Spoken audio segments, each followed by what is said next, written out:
Auto suggestion यानी अपने आप को सुझाव देना है, अपने मन मस्तिष्क को समझाना कि उसकी स्थिति क्या है। यदि आप स्वयं को समझा सकें कि आप सुखी हैं, तो दुख में भी सुख मिल सकता है। यदि आप अपने मन को दुखी रखने का अवसर दें, तो सुख भी दुखी करेगा। ऑटो सजेशन का अभ्यास आप स्वयं कर सकते हैं और आरोग्य एवं सुख प्राप्त कर सकते हैं। सरल उपाय है, एक आदम कद या दर्पण लें और उसके सामने बैठ जाएं या खड़े हो जाएं। फिर स्वयं से कहें कि मैं सुखी हूं, मैं स्वस्थ हूं, मैं प्रसन्न हूं।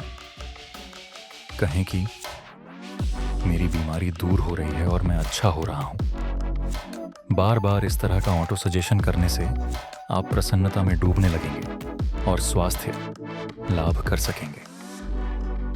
सारी बीमारियां असामंजस्य का प्रतिबिंब हैं। जब तक आंतरिक असामंजस्य सामंजस्य में नहीं बदलता, तब तक रोगों का समूल नाश संभव नहीं।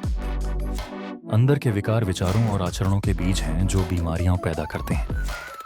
नकारात्मक विचार पहले मानसिक विकार के रूप में, फिर शरीर में गांठ बनकर प्रकट होते हैं। ये गांठ शरीर के अंदर ऊर्जा के प्रवाह को अवरुद्ध कर देती हैं और अवयवों को कमजोर करती हैं। हम समझें कि कौन सा विचार कौन से अवयव को क्षीण करता है। कंघे की समस्या जिम्मेदारी का जरूरत से ज्यादा एहसास दिखाती है। घुटने भय और भविष्य के प्रति आशंका से जुड़े होते हैं। कमर अपने जीवन के आधार के कमजोर होने का अनुभव दर्शाती है।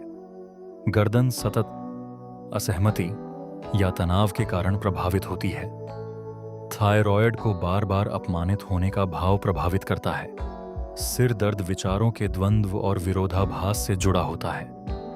जबड़े आक्रोश और भयंकर भाव से संबंध रखते हैं। वक्ष भावनात्मक आवेग और हृदय पर कठोर घात से प्रभावित होता है।